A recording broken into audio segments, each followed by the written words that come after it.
أولم يروا أن الله الذي خلق السماوات والأرض ولم يعي بخلقهن بقادر على أن يحيي الموتى بلى إنه على كل شيء قدير ويوم يعرض الذين كفروا على النار أليس هذا بالحق قالوا بلى وربنا قال فذوقوا العذاب بما كنتم تكفرون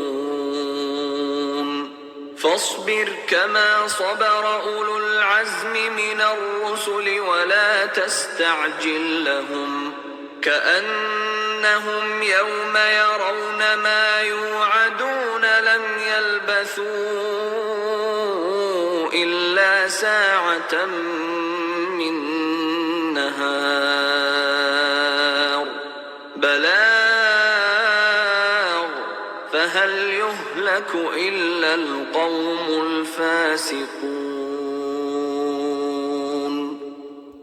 Ne voit-il pas qu'Allah, qui a créé les cieux et la terre et qui n'a pas été fatigué par leur création, est capable en vérité de redonner la vie aux morts? Mais si, il est certes omnipotent. Et le jour où seront présentés au feu ceux qui ont mécru, on leur dira, ceci n'est-il pas la vérité? Ils diront, mais si, par notre Seigneur. Il dira, eh bien goûtez le châtiment pour votre mécréance. Endure, Mohammed, donc, comme ont enduré les messagers doués de fermeté, et ne te montre pas trop pressé de les voir subir leur châtiment. Le jour où ils verront ce qui leur est promis, il leur semblera qu'ils n'étaient restés sur terre qu'une heure d'un jour. Voilà une communication. Qui sera donc anéanti, sinon les gens pervers? Assalamu alaikum wa rahmatullahi wa barakatuh. Que la paix soit sur vous ainsi que la miséricorde et la bénédiction. Deuxième épisode sur notre série sur la méditation autour de la vie du prophète Mohammed sallallahu alayhi wa sallam, où on s'arrête et on va s'arrêter sur des moments clés qui seront, Inch'Allah bi'idhnillah, des sagesses et des enseignements bénéfiques pour nous, pour notre vie, pour notre quotidien, pour comprendre en fait. Parce que la vie des prophètes finalement est l'histoire de l'humanité en fait finalement. Tout ce qu'ont vécu les prophètes et les messagers sont tout ce que vivra tout être humain, plus ou moins. Et encore plus dans la da'wa, dans la prédication et sur ce chemin lumineux de la vérité révélée par le Créateur Allah subhanahu wa ta'ala. Et justement, dans ce deuxième épisode, on va s'arrêter sur un autre moment clé qui est finalement le moment juste après l'événement de la grotte, la révélation, qui va être finalement la da'wa. Et précisément la da'wa publique. Comme va nous expliquer le shir dans le livre Le Nectar cacheté, où justement après l'événement de la grotte, l'épouse du prophète Mohammed sallallahu alayhi wa sallam, Khadija radhiyallahu anha, l'a ramené vers son cousin Waraqa ibn Nawfal, qui était un homme érudit qui avait embrassé le christianisme et qui maîtrisait l'hébreu et qui connaissait l'évangile. Et après avoir écouté ce récit, l'homme a dit « Tu as vu Namus, l'ange Gabriel, qu'Allah a envoyé autrefois à Moussa, alayhi salam, à Moïse. Et il dit que j'aurais aimé être plus jeune, puisse vivre jusqu'au jour où ton peuple te bannira. » Le prophète Mohammed sallallahu alayhi wa sallam, interpellé, demanda alors « Me chasseront-ils » Waraqa répondit par l'affirmatif et dit: jamais un homme n'a apporté ce que tu apportes sans être persécuté. Si je vis encore, ce jour-là, je t'aiderai de toutes mes forces. Après cela, Waraqa ne tarda pas à mourir et la révélation fut interrompue.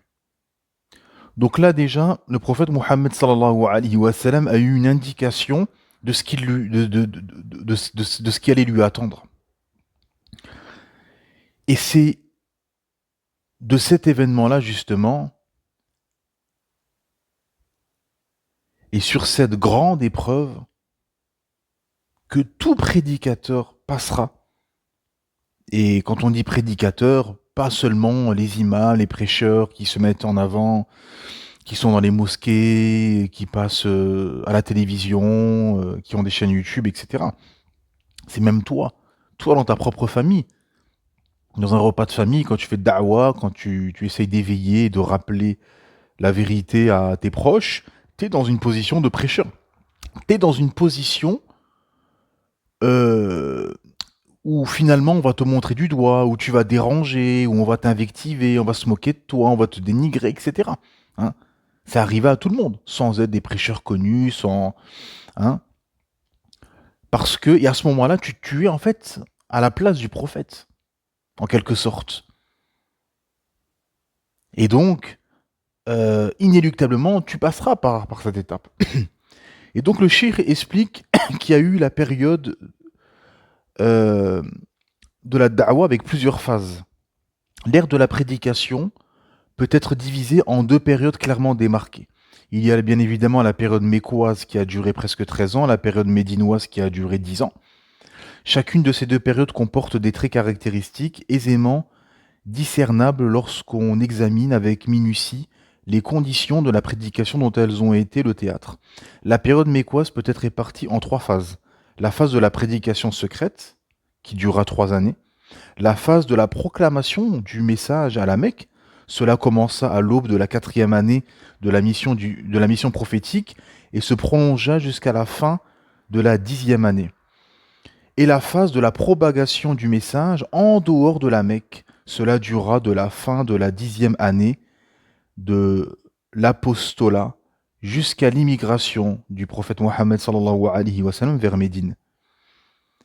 La période médinoise sera étudiée plus tard, le cheikh explique. Bien évidemment, il y a eu les premières conversions qui ont été utiles, parce que comme nous expliquait notre cheikh, c'est-à-dire que tout prédicateur, il doit avoir des gens qui l'entourent. Il doit avoir des gens qui l'entourent dans sa prédication pour porter ce message. Il faut des gens qui le soutiennent, moralement, physiquement, financièrement, à tous les niveaux. Des gens qui sont là pour l'épauler. Bien évidemment, et pour leur faire honneur, on va citer ces premières conversions. Parce que, vous savez, comme les ulama expliquent, les premiers convertis, quand c'était dur, quand il y avait l'adversité, quand les musulmans étaient peu, pas de micro-État, pas d'armée, pas de terre où où ils ont pu s'établir, pardon. C'est beaucoup plus dur et ils ont beaucoup plus de récompenses que ceux qui se sont convertis à la fin de la mission, quand il y avait déjà un embryon d'État, une armée, etc. Hein, c'est pas la même chose. Parce que là, il fallait une foi énorme. Comme Zaïd, comme Ali ibn Abi Talib, comme Abu Bakr Siddiq, comme Uthman ibn Affan, comme Az-Zubayr, comme Abd al-Rahman ibn Aouf, comme Saad ibn Abi Waqas, Az-Zuhri, Tarha ibn Ubayd, Bilal ibn Rabah, l'Abyssin, esclave affranchi, le premier appeleur à la prière, le premier appeleur à la prière, pardon. Un noir esclave affranchi, Allahu Akbar. Abu Ubaïda ibn Jarrah, bien évidemment, la femme du prophète Mohammed sallallahu alayhi wa sallam, Khadija, radhiyallahu anha, qui est la première à avoir adhéré au message. Abu Salama, Ubaïd ibn Abu Talib, Saïd ibn Zayd et son épouse Fatima, fille d'Al-Khattab, la sœur de Omar ibn Khattab, Abdullah ibn Mas'ud, qui, comme a dit le messager d'Allah sallallahu alayhi wa sallam, il récitait le Coran comme il a été révélé. Subhanallah al-Azim. Un jour, Abdullah ibn Mas'ud, on se moqua de lui parce qu'il avait des jambes fines. Et Rasulullah sallallahu alayhi wa sallam le défenda en disant, il aura, le jour du jugement, les hasanats du poids de ces deux montagnes, en montrant deux montagnes. Et viendra des hommes forts, musclés, costauds, qui auront des hasanats pas plus lourdes que des plumes. Allahu Akbar. Dans le sens. Et bien d'autres encore, et bien évidemment, ces gens haut de gamme qui ont été choisis, avec chacun leur surnom. Abu Ubaïda qui était surnommé le digne de confiance de cette communauté. Ibn Khattab al-Farouq, celui qui discernait, le clairvoyant. Abu Bakr Siddiq, le véridique, ainsi de suite. Chacun avait des surnoms.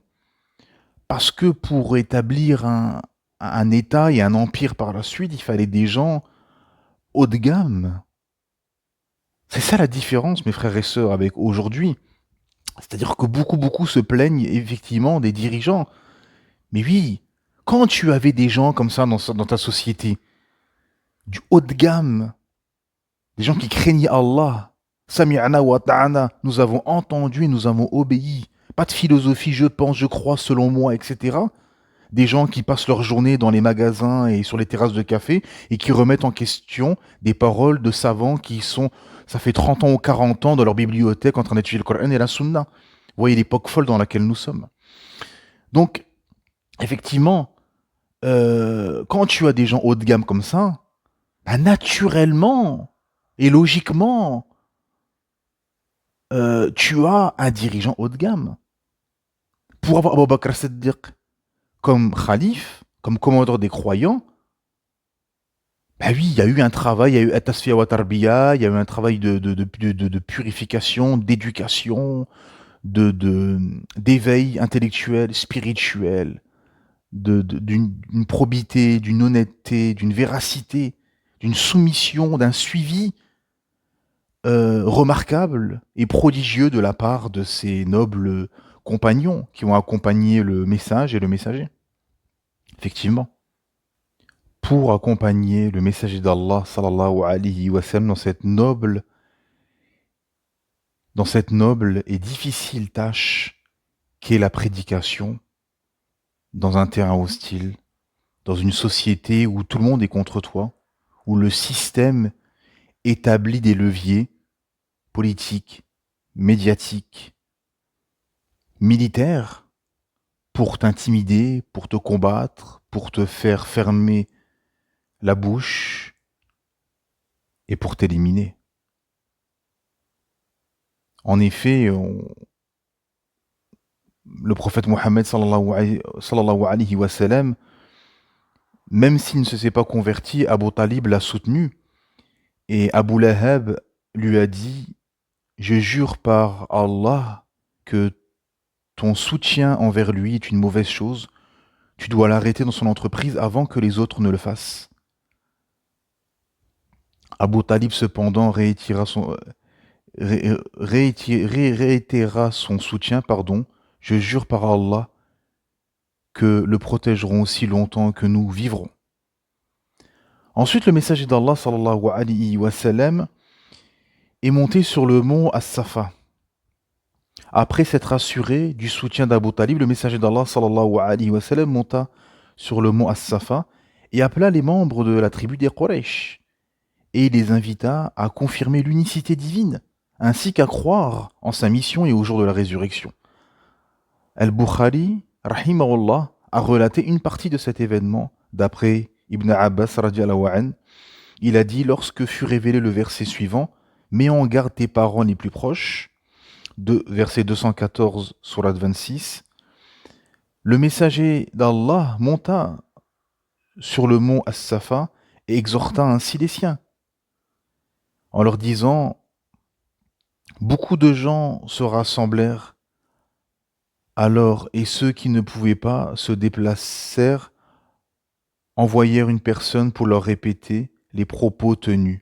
Abu Lahab était également présent. Le prophète Mohammed sallallahu alayhi wa sallam dit, voyez-vous, si je vous dis qu'une armée se trouve dans la vallée prête à vous attaquer, me croirez-vous? À ce moment-là, il est en hauteur, il est sur le mont et eux, ils sont en bas. Donc ils ne voient pas qu'est-ce qu'il y a derrière le mont. Et donc il leur dit, si je vous dis qu'il y a une armée derrière ce mont qui vient vous attaquer, est-ce que vous allez me croire? Ils dirent, nous n'avons jamais entendu de mensonge de ta part. Allahu Akbar.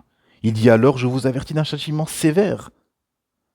Abu Lahab dit, puisses-tu périr? Et c'est pour cela que tu nous as appelés. Et Allah révéla les versets suivants. Tabbat yada abi lahabin wa tab. Que périssent les deux mains d'Abu Lahab et que lui-même périsse. Sourate 111, verset 1. Car dans une version, comme disait notre shir, il a tapé avec ses deux mains en jetant la malédiction sur le prophète sallallahu alayhi wa sallam, et Allah Ta'ala renvoya cette malédiction et en parlant de ses deux mains. Subhanallah azim. Et on vient d'entendre qu'en effet, quand le prophète Mohammed sallallahu alayhi wa sallam, il était sur le mont, et qu'il leur dit, si je vous dis qu'il y a une armée qui est derrière, est-ce que vous me croyez? Les gens ont dit, on n'a jamais entendu un mensonge de ta part. Et c'est une des sagesses, justement, du choix, ou plutôt du destin du messager d'Allah, sallallahu alayhi wa sallam, c'est-à-dire que c'est quelqu'un qui était connu comme droit, comme honnête, comme véridique, surnommé Al-Amin, le digne de confiance. On lui confiait les dépôts, on lui faisait une confiance aveugle. Et tout d'un coup, c'est devenu un menteur, un sorcier, etc., etc., etc. Alors qu'il était connu. Allah Ta'ala dit dans un verset, mais vous l'avez connu tout un âge, dans le sens 40 ans. Traduction explication de ce verset de tout un âge. 40 ans, pendant 40 années. Donc Allah Ta'ala a mis ce prophète, avant d'être prophète, 40 ans au milieu des siens, et ils l'ont côtoyé, ils l'ont vécu. Ce n'est pas quelqu'un qui avait 15 ans et qui en plus était connu pour avoir fait des choses douteuses, un personnage pas très clair, etc. Non, là vous avez un homme de 40 ans qui est droit, honnête, probe, juste, clair, pas ambigu, pas dans la sorcellerie, les superstitions, les mensonges, les inventions, etc. Hein? Donc et donc en effet, ça montre l'hypocrisie, la double hypocrisie, c'est-à-dire premièrement, de tout d'un coup cette personne, bah, comme ça t'arrange plus, comme son discours ne t'arrange plus, ah ben il devient la plus mauvaise personne. Et deuxième chose, c'est de ne pas accepter, de ne pas écouter au moins. Non, l'orgueil qui vient tout de suite. Pourquoi, mes frères et sœurs? C'est comme dans toute société, et comme dans les sociétés aujourd'hui, c'est-à-dire que les élites de l'empire, du système, de la société dans laquelle sont les gens, eh ben, ces élites ont établi un système de valeurs, un système de pensée, un système de croyances, un système économique, un système de libre-échange, etc., etc. Et donc, forcément, quand tu viens avec un autre système de vie, de croyances, de pensée financière, etc., etc., bah oui, tu vas déranger les élites, pas le peuple, pas la masse. Si, tu vas peut-être les déranger dans les passions, mais en profondeur, tu vas déranger les élites. Et en effet, le shir, un peu plus loin, nous explique donc, que les persécutions ont commencé au début de la 4e année de la mission du prophète, sallallahu alayhi wa sallam, et pour une période de plusieurs mois, les polythéistes se contentèrent d'harceler les croyants, procédant à les mentionner, mais constatant la futilité de ces manœuvres et leur inefficacité, ils organisèrent une assemblée générale et élurent un comité de 25 notables Qurayshites, avec à leur tête Abu Lahab, l'oncle du prophète Mohammed sallallahu alayhi wa sallam. Suite à de longues délibérations, ce comité décida de n'épargner aucun effort pour combattre la foi nouvelle. Ils décidèrent de calomnier le messager d'Allah et de soumettre les nouveaux convertis à différentes sortes de tortures. Ces mesures étaient faciles à mettre en œuvre contre les nouveaux convertis qui étaient effectivement faibles. Quant au prophète sallallahu alayhi wa sallam, il n'était pas facile de lui nuire parce qu'il était magnanime, vénérable et doté d'une personnalité exceptionnelle. Ses ennemis, comme ses amis, ne pouvaient que le respecter. Et seuls osaient commettre des actes mesquins contre lui, la lie des gens et les sots. De plus, Abu Talib, son oncle, qui était d'une noble descendance et qui avait autour de lui un clan puissant imposant le respect, le soutenait. Cette situation préoccupait fortement les infidèles, mais ils sentaient qu'ils ne pouvaient plus faire preuve de patience ou se montrer tolérants face à une prédication qui voulait anéantir leur autorité religieuse et leur prééminence temporelle. Abu Lahab prit lui-même l'initiative d'entreprendre cette nouvelle série de persécutions.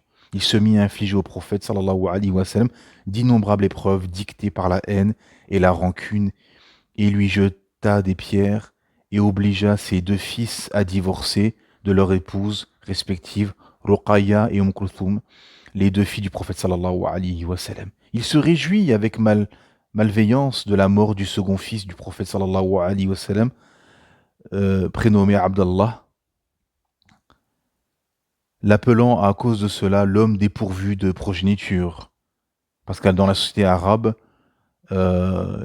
c'était une insulte, entre guillemets, un homme qui n'avait pas de progéniture, entre guillemets, il était mal vu et moqué.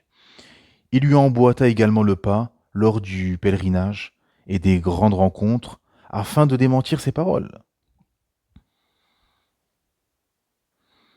Pour illustrer cette persécution des Qurayshites, l'auteur explique un peu plus loin qu'un jour, alors que le prophète Mohammed sallallahu alayhi wa sallam était prosterné pendant la prière devant la Kaaba, Abu Jahl demanda à ses compagnons d'apporter le placenta d'une chamelle et de la jeter sur le dos du prophète sallallahu alayhi wa sallam. Le plus misérable de ces gens, Uqba, se détacha du groupe et rapporta le placenta, puis attendit que Rasulullah sallallahu alayhi wa sallam se prosterna. À ce moment-là, il plaça sur son dos entre les deux omoplates. Témoin de cette scène, je n'y pouvais rien, dit Abdullah ibn Mas'ud. Si au moment où j'avais quelque puissance sur laquelle je pouvais compter, alors les infidèles se mirent à rire. Pendant ce temps, l'envoyé d'Allah sallallahu alayhi wa sallam était resté prosterné. Il ne releva pas la tête jusqu'au moment où Fatima survint. Elle retira la saleté du dos de son père. Le messager d'Allah sallallahu alayhi wa sallam leva la tête en disant à 3 reprises: Ô mon Dieu, à toi de tirer vengeance des Qurayshites. Cette malédiction peina vivement les Qurayshites, car ils pensaient que toute invocation face à la Mecque devait être exaucée.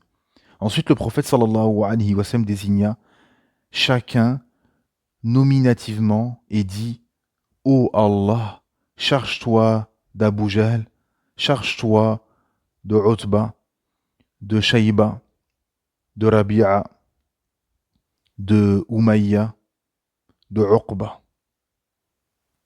Et il en désigna un 7e dont le nom n'a pas été retenu.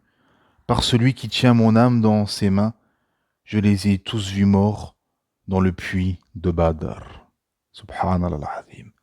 La dua du messager d'Allah sallallahu alayhi wa sallam, elle est acceptée. Comme nous disait notre cheikh, Rasulullah, il aurait pu demander à Allah Ta'ala de descendre le paradis sur terre, de vivre éternellement quand l'ange de la mort est venu à sa rencontre pour lui dire qu'il devait prendre son âme, etc. Mais le prophète sallallahu alayhi wa sallam avait une mission. Et il devait être un exemple.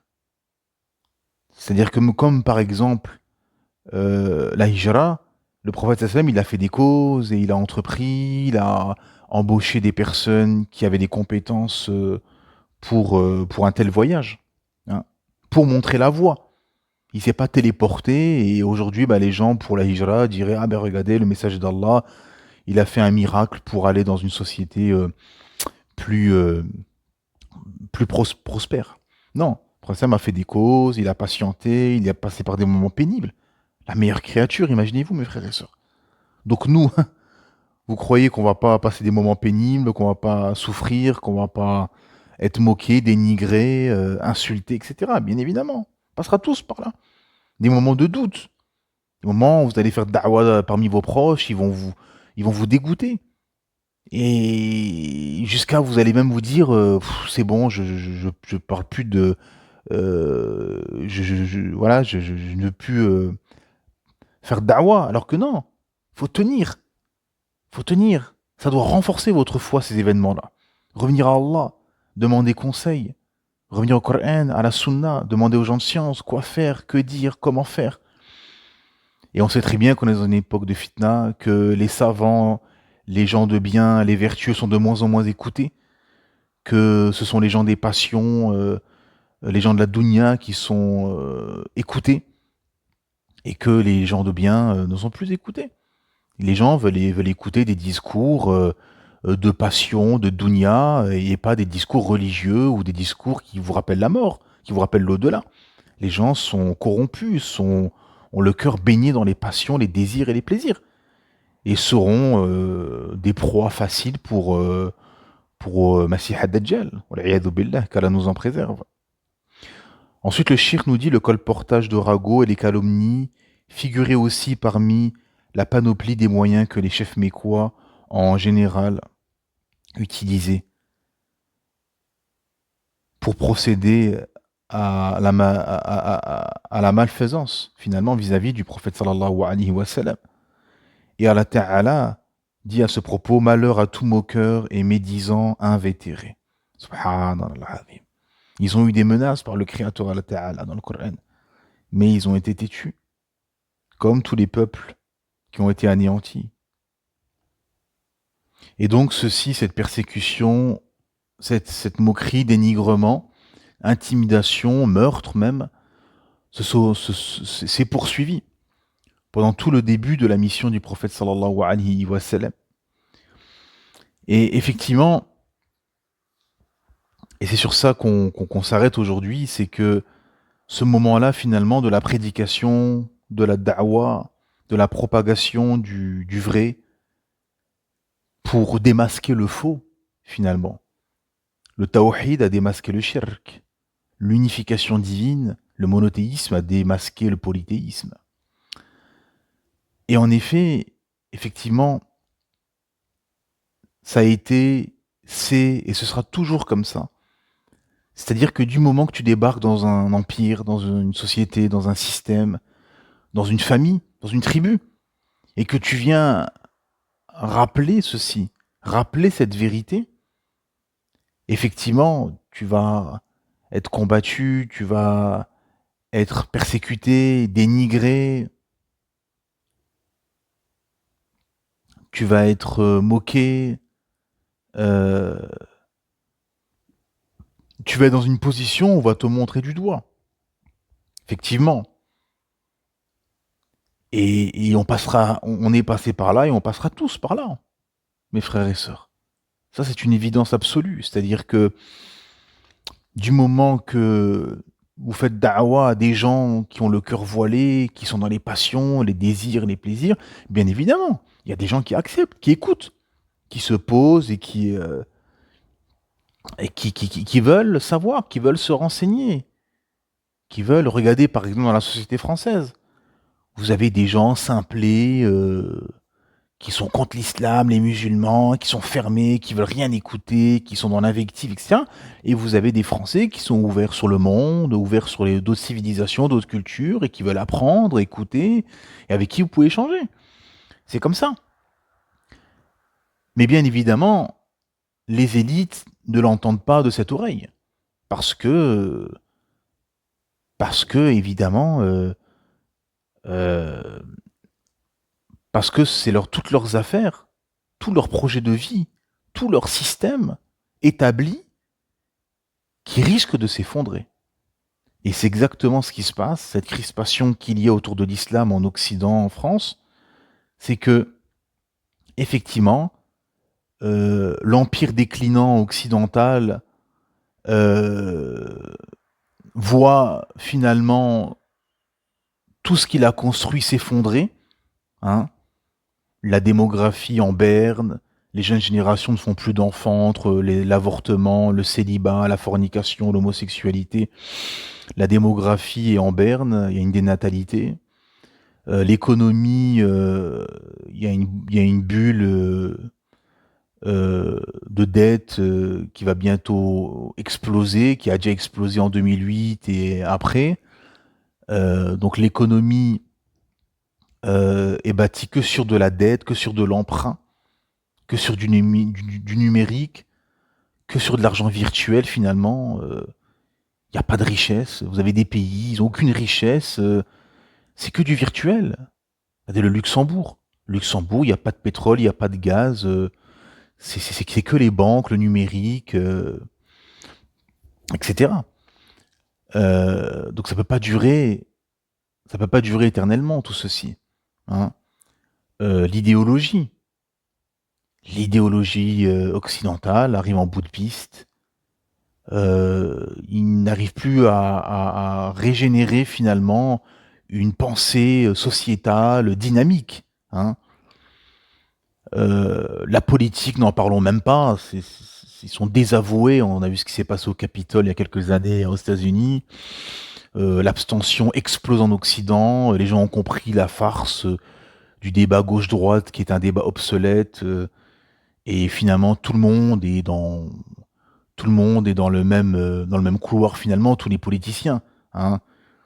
Les débats, les invectives, etc. Enfin, les débats, ce qu'il en reste. Les combats qu'il y a entre politiciens à l'Assemblée, etc. C'est juste une pièce de théâtre pour faire croire aux gens qu'il y a une diversité, mais c'est tous des enfants de mai 68. C'est tous des gauchistes, de Zemmour, Le Pen, jusqu'à la France Insoumise, Mélenchon et compagnie. C'est tous des enfants de mai 68 et tous des gauchistes qui veulent vivre selon le libertinage et non selon la morale et les règles religieuses. Hein. Et donc, pour plein d'éléments, l'Occident est en train de s'effondrer, en train de dépérir tout doucement. Et effectivement, en même temps, il y a la dynamique islamique, alhamdoulilah, avec les mosquées qui poussent, les deuxième ou troisième générations de Maghrébins en Occident sont plus religieux que leurs parents et reviennent à la religion de leurs parents. Les conversions, alhamdoulilah, la prédication, la traduction des prêches, des livres, des khotbas, etc., des durus. Tout ceci fait qu'il y a une dynamique islamique et forcément l'islam est à l'opposé complet de tout ce qu'a établi et a bâti l'Occident finalement. La démocratie, la décadence, le libertinage, la liberté d'expression, la liberté à outrance, le féminisme, l'égalitarisme, etc., etc. Hein. Donc effectivement, tout ceci est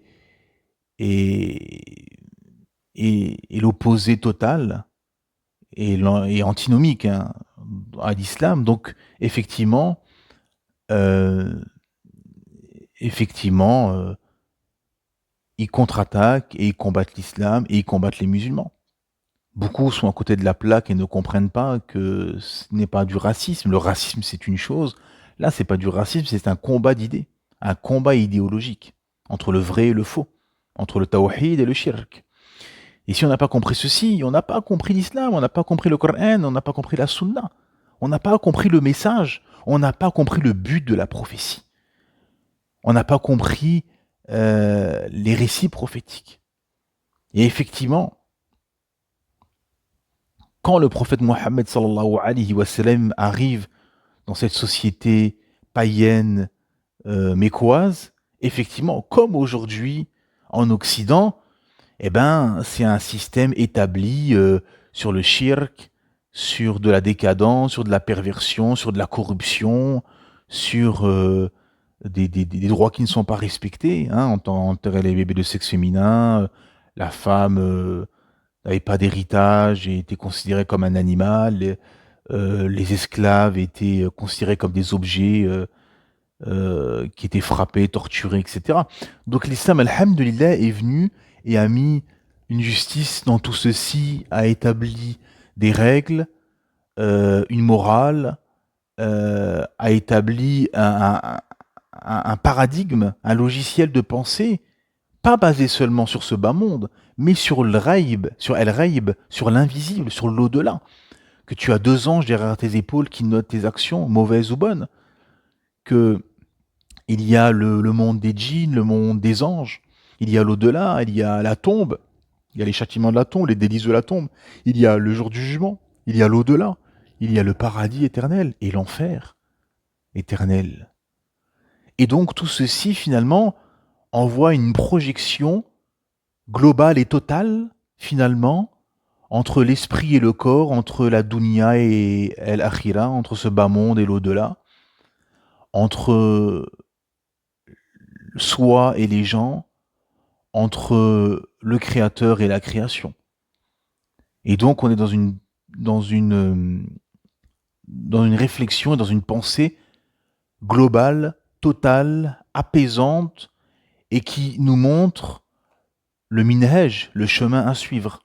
Et effectivement, quand tu viens avec tout ceci, bah, ça déstabilise les gens du faux, les gens qui ont établi un système de pensée, de croyance, un système faux, qui est à l'opposé de la vérité, et forcément, tu seras intimidé, combattu, moqué, dénigré, jusqu'à tes proches, comme a annoncé Rasulullah sallallahu alayhi wa sallam, pour faire une parenthèse avec les rourabas, que même aujourd'hui, comme je l'ai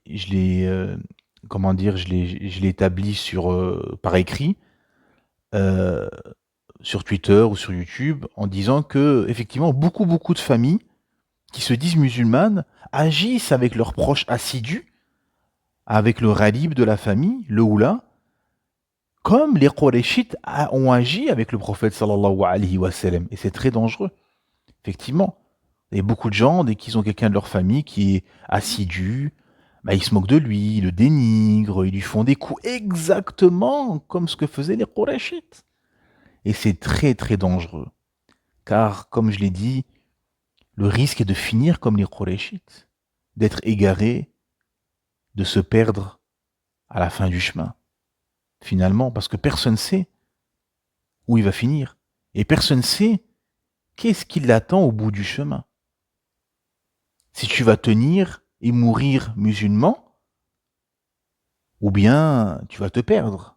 Wal'iyadu billah, qu'Allah nous en préserve, qu'Allah nous maintienne sur ce sentier lumineux. Et en effet, mes frères et sœurs, vous serez combattus, dénigrés, mais ceci est une épreuve qui permet de distinguer déjà l'hypocrite et le sincère, et de distinguer ta véracité et ta force dans la prédication, dans la da'wah. Donc il faut savoir ceci, être conscient de ceci, qu'effectivement, que quand tu vas venir, quand tu te convertis par exemple, quand tu te convertis, pour le cas des convertis, et que tu viens expliquer à ta famille, bah, je me suis converti, etc., à l'islam, bah, effectivement, il y en a, alhamdoulilah, qu'Allah a facilité. Tout n'est pas blanc, tout n'est pas noir, hein, bien évidemment.